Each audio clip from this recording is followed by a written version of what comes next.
and welcome to RMU Live. Today is Wednesday, September 7th. I'm Kaylee Whitlatch. And I'm Julia Wozleski. Let's see what's happening now. Robert Morris University has appointed a new president. Dr. Michelle Patrick has been named the university's 9th president and will be formally inaugurated over homecoming weekend. Homecoming festivities will kick off on October 7th with Dr. Patrick's inauguration at 1:30 p.m. All afternoon classes are canceled and a free reception will be hosted at the gazebo. President Patrick was also involved with orientation this year. She gave a speech at the annual matriculation ceremony as well as attending campus events. The students, faculty, and staff welcomed Dr. Patrick to her new role as the university's 9th president. Robert Morris University Vice President for Marketing and Public Relations, Jonathan Potts, left his position with the university last Friday to pursue other opportunities. RMU President Dr. Michelle Patrick said in an email to faculty and staff that for the time being, the university has elected not to fill the position. In his 14 years of service, Potts saw different brand campaigns and launches. He also led the university's government and community relations efforts, helping secure multi-million-dollar grants to finance the school's construction projects. The RMU Band recently kicked off their season with a parent preview performance on Wednesday. The band was led by their new director, Scott Miller, at the Joe Walton Stadium, and they performed some hits including Let's Groove by Earth, Wind & Fire, The Man by Portugal, and Toxic by Britney Spears. They are ready for a great season, so let's take a look at what they have in store. Band all through middle school and high school, so I was involved in the concert band and the marching band and the jazz band. My primary instrument is trumpet, so I get to kind of do all of those ensembles. And then going into college, I did the same thing. I was involved in the marching band. I was a drum major for the YSU marching band, and then I was doing, brass quintets and jazz band, and really as much playing as I could do in college, with the plan of being a music teacher when I graduated. My mom is also a teacher, so her being a teacher, I kind of knew what it was like being a teacher, and that's always something that I thought I would be good at, and then so that combined with my love of band and conducting, which is a big part of being a music teacher, it was just the perfect career path. That's just what I wanted to do. My first day was in July, so that's not really a ton of time getting ready for a mid-August band camp. So they just that leadership group put in a lot of work. So these students were super active, and that was even before day one. When we actually picked up instruments and started rehearsing. And so I'm just starting to get my footing of kind of what we do already. Well, obviously really active going to high school band festivals, which is really fun as a college group. They stay really active doing parades. I really like playing at basketball games and volleyball games, things like that, and so they already do that. I would really like to start getting them to travel to maybe one away game, which is pretty normal for an NCAA program like ours. So that would be really nice to do. Last Thursday, the Office of Residence Life hosted their second event of the semester, their Glow-in-the-Dark Foam Party. Radioactive Events Center Incorporated provided the foam that covered the entire Residence Life parking lot in foamy bubbles. Students listened to music while wearing glow-in-the-dark sticks and carrying water guns filled with different colored liquids. CA's Robbie Mastic and Maya Orlov were quoted as saying it was, quote, a blast, and, quote, very foamy. Residence Life hosted their second annual Beach Luau on Sunday, September 28th. Some of the festivities included cornhole, a water gun fight, sandcastle building, and even free Kona ice. There was also a chance to win a gift card by guessing the number of shells in a jar. Students enjoyed, quote, getting a lay and getting to see all the dogs, end quote. The Students' Activities Fair scheduled for today has been rescheduled for tomorrow due to inclement weather. The fair will now be held tomorrow at the Nicholson Fire Pit outside of Romo's Cafe from 11 a.m. to 2 p.m. Many campus clubs, activities, organizations will be there for students to get information on and to join. More information about campus organizations can be found on revolution.rmu.edu. The rain put a damper on the Activities Fair. Find out after the break what the weather will bring for the rest of the day and tomorrow's rescheduled fair. And we'll find out what's going on in the city of Pittsburgh. Stay with us on RMU Live. Able to see my grandchildren. I can't wait to get back to field trips with my school. Not having to think about putting on a mask. I really can't wait to get back to life, really. I miss all my friends. I miss taking pictures in school. An expression on someone's face when you do something nice for them. COVID-19 vaccines are available, and they're the first step to safely getting back to things we miss most. Visit getvaccineanswers.org so you can make an informed decision about COVID-19 vaccines. Imagine being fired because of who you love. Imagine being denied medical treatment because of who you marry. Imagine being evicted because of who you are. Millions of Americans don't have to imagine this. They have to live it. Because in 30 states, it's legal to discriminate against LGBT people. It's time to make an informed decision about COVID-19 vaccines. The dangerous new Delta variant is more than twice as contagious as the original virus and can affect anyone. Right now, 9 out of 10 hospitalizations and deaths from COVID are among unvaccinated people. Getting vaccinated might save your life, and there's now an option that's fully approved by the FDA. Learn more at getvaccineanswers.org. Honorary Forest Ranger Betty White here, lending a hand to my dear friend Smokey Bear, because for years he's only said, only you can prevent wildfires. But there's a lot more to say, like if you park your car on tall, dry grass, the hot exhaust pipe can start a wildfire. So keep the animals safe, especially the cute shirtless one. Go to smokeybear.com to learn more about wildfire prevention. Welcome back to RMU Live. A fight between 2 juveniles caused a police officer inquiry in Squirrel Hill. When the officer attempted to break the fight up, one juvenile became combative. Both juveniles were tased in the process by the initial officer and a second officer. The initial officer suffered a hand injury and a shoulder injury and was transferred by medics in stable condition. The investigation is still ongoing and charges are pending. A Pittsburgh police officer was injured on the Parkway West in Robinson Township on Monday. The officer was reportedly returning from President Biden's speech earlier that day. Pittsburgh Public Safety confirmed that the officer was alert and transported by paramedics. The investigation is ongoing. President Joe Biden visited West Mifflin on Labor Day. He delivered remarks at the United Steelworkers of America Local Union 2227 at their Union Hall. He covered many topics during his visit to the Pittsburgh area, including the importance of November's midterm election and the middle class. This was the president's third appearance in the state in the past week. Labor Day is the unofficial kickoff of the midterm election season, and Republican and Democratic leaders plan to put strong focus on the state of Pennsylvania. Sunday will mark 21 years since the September 11th attacks. So to honor those who lost their lives, First Lady Jill Biden will be traveling to Shanksville, Somerset County, where the Flight 93 National Memorial is located. According to the White House, President Joe Biden will be speaking and attending a wreath-laying ceremony at the Pentagon, while Vice President Kamala Harris and Second Gentleman Douglas Emhoff will be attending a commemoration ceremony at the National September 11th Memorial in New York. Climate change has had a major impact on our society, so let's take a look at how Louisiana has assisted those who have been impacted. Let's send it over to Michael Holmes with CNN. With the stroke of a pen, it's a new beginning for a handful of residents of Louisiana. This is now home. This is the first project of its kind in our nation's history. These are basically climate change refugees.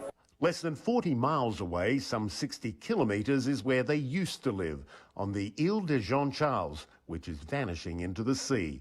Climate change and erosion from oil and gas canals are largely to blame. In our own yard, right here, I could count 15 trees whenever I was growing up that's not there anymore. Facing the reality of a 98% loss of land in just under 7 decades, the state of Louisiana and an indigenous tribe from the island applied for a new federal grant in 2016 designed to help areas impacted by climate change to move the community to the mainland. It's a controversial solution which was met with some resistance by people who didn't want to leave. But it's one that countries around the world are considering as they too face the loss of habitable land due to climate change. Forecasts say in 30 years, the Welsh village of Fairborn is at risk of being engulfed by rising sea levels. So about a decade ago, officials decided they couldn't afford to maintain its flood defences against such conditions, and that by 2054, Fairborn would no longer be a safe or sustainable place to live. Authorities say they're working on a plan to eventually relocate people, but some say they don't have details on when and where they will go. Nearly 1,000 people living here, and this is their home.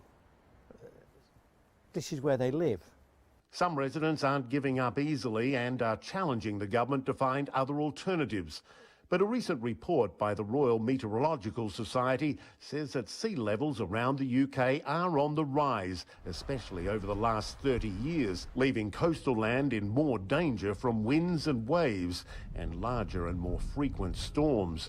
A prospect some villagers say is worrying. In, I don't know, 100, 200, 300 years' time, if what is being talked about comes to fruition, the UK is going to be just a bit of a strip of land down the middle. And where are all these people going to go? A question residents in many places are pondering if more action isn't taken to protect coastal lands as the effects of climate change are felt closer to home. Michael Holmes, CNN. Thank you, Michael. Speaking of climate change, Antarctica's so-called doomsday glacier has the potential to rapidly retreat in the coming years, scientists say. The nickname was given to the Thwaites Glacier due to its high risk of collapse and threat to the global sea level. The glacier is capable of raising the sea level several feet. It is one of the widest on Earth and is larger than the state of Florida. It is just a fraction of the West Antarctic ice sheet, which has the capability of raising the sea level by 16 feet. A 2021 study found that the Thwaites ice shelf could shatter within 5 years. Now that we've taken a look at climate change in the area, let's see what we have on the forecast for today and tomorrow. Let's send it over to Bethany with the weather. Thank you, guys. Let's take a look at today's forecast. Today's going to be a high of 75 with a low of 59. Humidity is going to be 75 with a chance of precipitation at 40%. In our hourly forecast, at 3 p.m., it's going to be 75 with a chance of rain. And then 6 p.m. is going to be partly cloudy at 73. And then at 9 p.m., it's going to be clear with 68. And then our forecast for tomorrow is going to be a high of 78 with a low of 59. Humidity is going to be 68, and a chance of precipitation is going to be 20%. And now let's send it back to the desk. Thanks, Bethany. 2 years into the pandemic, there are still COVID cases being reported. Find out the impact after the break. And find out the eligibility for monkeypox vaccines right here on RMU Live. Anywhere, but there's a simple way to stay safe. Hey, Jim Cantori here. I stay safe in dangerous weather by planning ahead. You can stay safe too with a few easy steps. Build an inexpensive kit with supplies for your family's needs. Write down important information like phone numbers and medications. Always talk with your family and remember any pets in your planning. Be ready, be safe. Start your plan today at ready.gov/plan.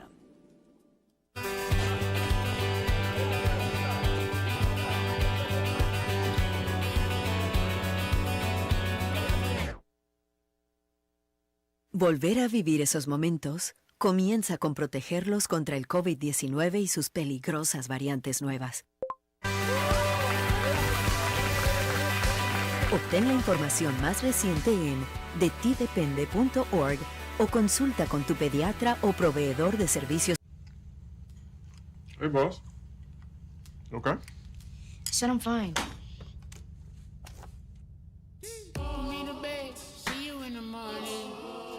With the first did Superman, but it wasn't on it. And we lost it. In my head, in my head, in my head. We were underlay in my head. Hey, son. Hey, Bob. You know you can talk to me. Yes.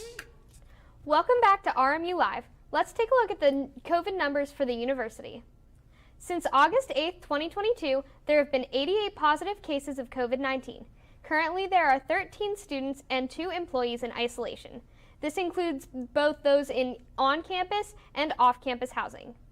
As of yesterday, there have been 3,186,823 cases of COVID-19 total reported, showing a 27% decrease in the past 14 days in Pennsylvania.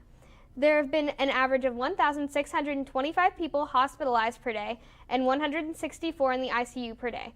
There have been an average of 17 deaths per day.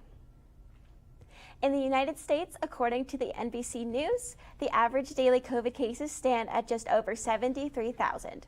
Of those cases, nearly 35,000 are hospitalized daily. The cases have gone down 21% in the past 2 weeks, and hospitalizations are down 12%.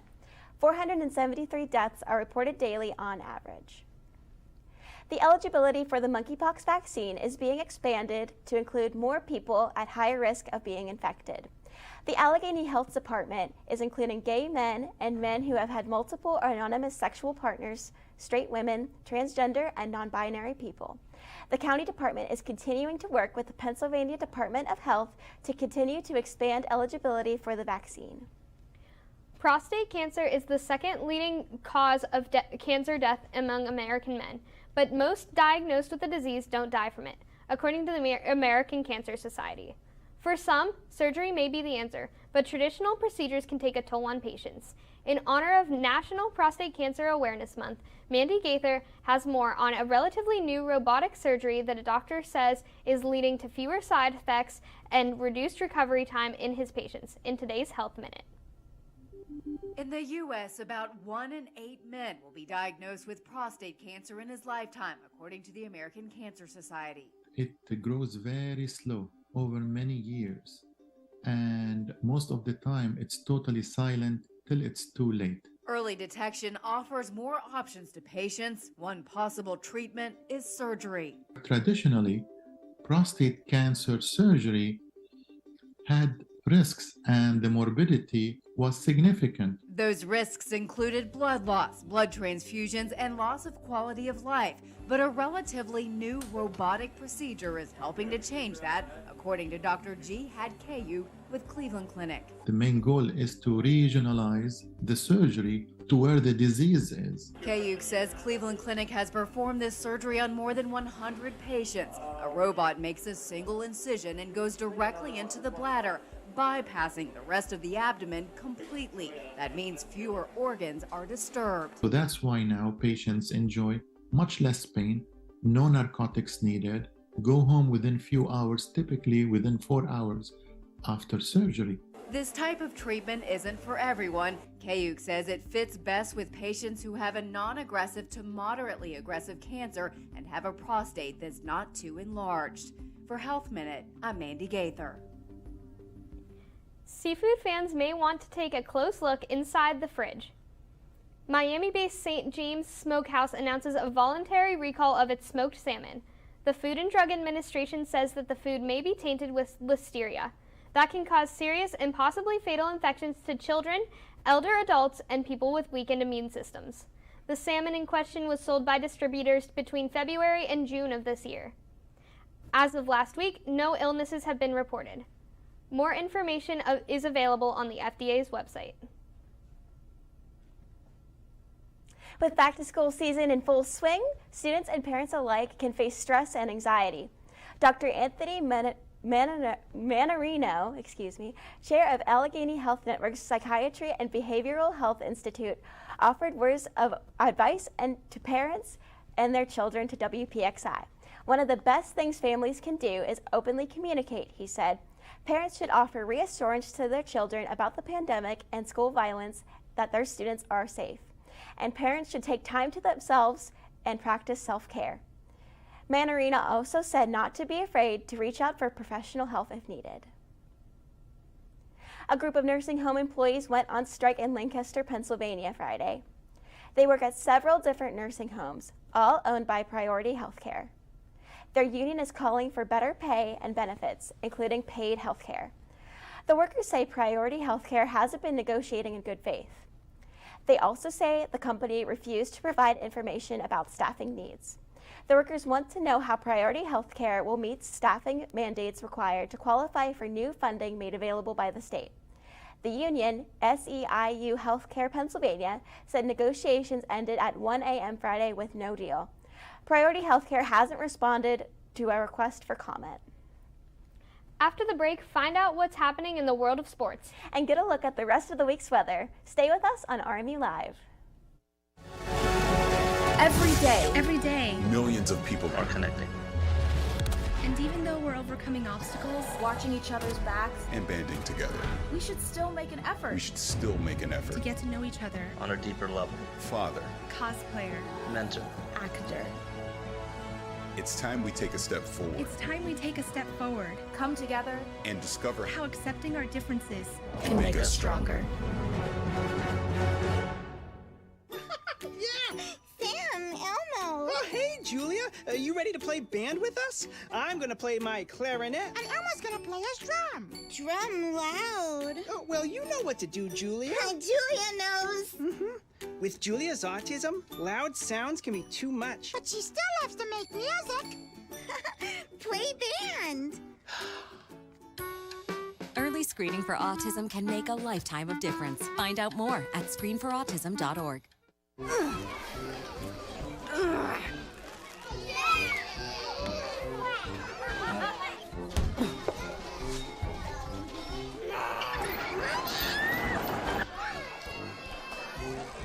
If you love them enough to crawl into a play place to get them to come down, then surely you'll check nhtsa.gov/the-right seat to make sure they're in the right car seat.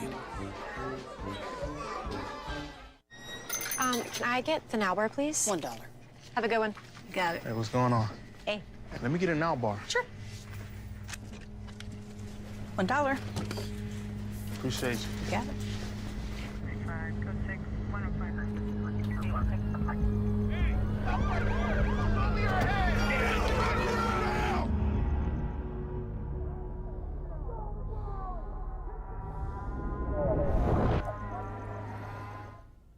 Welcome back to RMU Live. Lots have been happening in Pittsburgh and RMU sports. Michael Deemer has all the information. The Pirates were back in action in PNC Park over the weekend, kicking off September against the Blue Jays. In Game 1 of the series, Blue Jay righty Alek Manoah's 7 1/3 scoreless innings and Bo Bichette's 2-run home run helped Toronto to a 4-0 win. Saturday was the same for the Jays. Despite an early 1-0 lead for the Pirates, Bo Bichette played hero again with a 3-run double to put Toronto in the lead in the 7th inning, leading to a 4-1 win in favor of the Jays once again.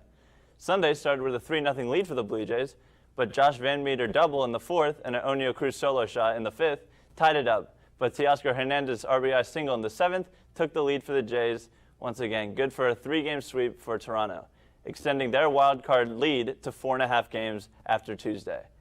Meanwhile, the Pirates are last in the National League Central Division with a 49-84 record. The Steelers finally announced the depth chart on Monday. Mitchell Trubisky was listed at QB1 and will start Sunday against the Bengals. Pitt's very own Kenny Pickett was listed as backup, and Mason Rudolph as QB3.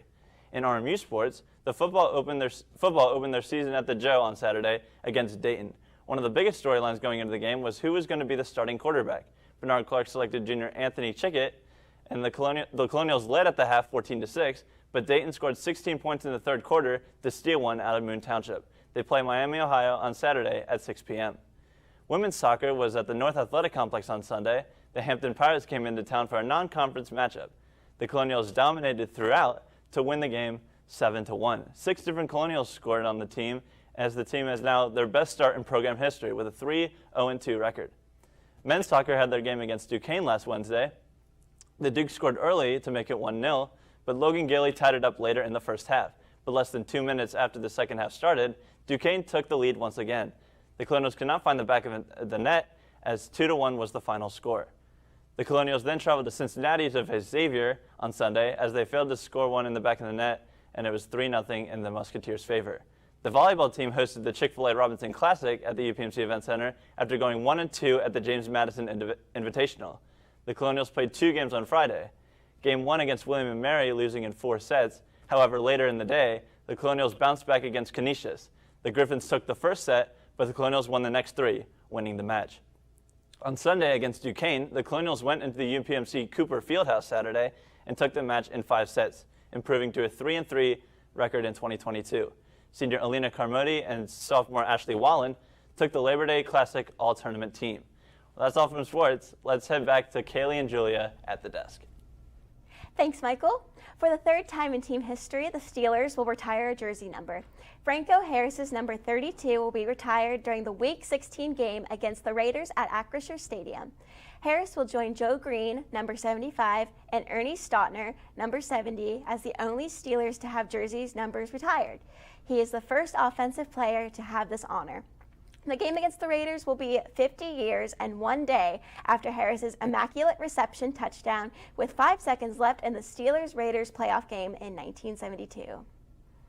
Now let's go into movie and music news. Here's David Daniel with the Hollywood Minute. Tilda? We heard you weren't well. You think this RMU-2 is going to cheer me up? Are you dim? Here's your first look at The Estate, about greedy relatives trying to win over their cantankerous, terminally ill aunt so she'll make them her beneficiaries. Toni Collette, Anna Faris, and Kathleen Turner star in the comedy, which arrives in theaters November 4th. A bad weekend for The Weeknd. The singer was performing his hit Can't Feel My Face in Los Angeles Saturday night when he stopped and walked off the stage. Later, he tweeted an explanation. My voice went out during the first song and I'm devastated. My deepest apologies to my fans here. I promise I'll make it up to you with a new date.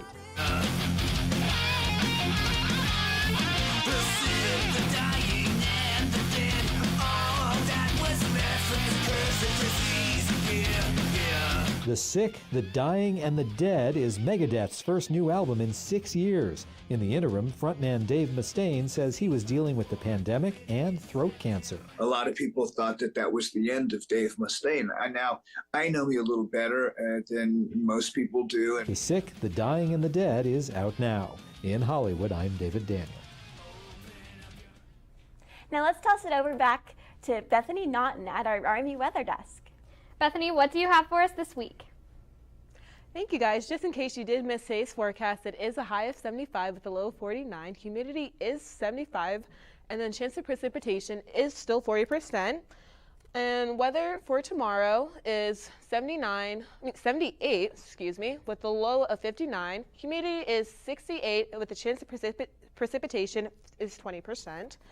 And our 5-day forecast, Wednesday is going to be 75 with the low of 59 with a chance of rain. Thursday is going to be partially cloudy with a high of 75 with a low of 59. Friday is going to be partially cloudy again with a high of 81 and with a low of 60. Saturday is going to be with a high of 80 with a low of 62. And then Sunday, get your umbrellas because it's going to be raining with a high of 75 with the low of 63. I hope you guys have a good rest of your week, and we're going to send it back to the desk. Thanks, Bethany. Well, it looks like that weather's going to be clearing up just in time for the student activity fair tomorrow. Exactly. That's what I was thinking. Yeah. I know it got moved because of inclement weather. It was supposed to be today. Yes, it was supposed to be today at the Nicholson front lawn, but we were able to move it tomorrow. Tomorrow. Yeah. So. Speaking of tonight, we've got some fun activities tonight. We have RMU night at the Pittsburgh Pirates game. Oh, awesome. I've actually heard about that. The free water bottles. Free water bottles. Yeah, I'm you guys so excited. Tickets are available at the student activities office if you guys want to get last minute tickets for $20. Yep. Awesome. So that's. Thank you for watching RMU Live. I'm Julia Wozleski. And I'm Kaylee Whitlatch. We'll see you next time.